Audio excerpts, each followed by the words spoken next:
তোমাদের মধ্যে ওই ব্যক্তি, ওই পুরুষ আল্লাহর কাছে বেশি সেরা যে তার স্ত্রীর কাছে সেরা। এজন্য সম্মানিত ভাইয়েরা, যারা আমার কথা শুনছেন, আমরা যদি আল্লাহর কাছে প্রিয় হতে চাই, আমরা কিন্তু আমাদের স্ত্রীদের কাছে প্রিয় হতে হবে, স্ত্রীদের সাথে ভালো সম্পর্ক রাখতে হবে। স্ত্রীকে আগে সালাম দেন, স্ত্রীকে ভালোবাসুন, স্ত্রীর নানা ধরনের কাজের প্রশংসা করুন, দেখবেন ঘরটা জান্নাতের টুকরা হয়ে গিয়েছে। পৃথিবীতে স্বামী স্ত্রী কখনোই মনের মতো হয় না। স্বামীকে স্ত্রীর আর স্ত্রীকে স্বামীর মনের মতো মানিয়ে নিতে হয়, তবেই জীবন সুন্দর।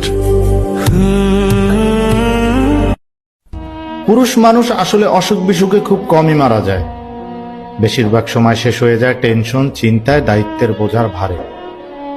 বাইরে থেকে তাকে শক্ত, হাসি খুশি, স্বাভাবিক মনে হতে পারে, কিন্তু ভিতরে ভিতরে সে কতটা ভাঙছে কেউই তা ঠিক মতো বোঝে না। সে কাঁদতে পারে না, বলতে পারে না, কারো কাছে দুর্বল দেখাতে পারে না, কারণ সবাই ধরে নেয় পুরুষ মানেই নাকি পাহাড়ের মতো শক্ত। তাই অসুখ বিসুখ নয়, টেনশনই ধীরে ধীরে তাকে খেয়ে ফেলে। একদিন বুঝতে বুঝতে না বলা কষ্টেই পুরুষ মানুষটা মারা যায়।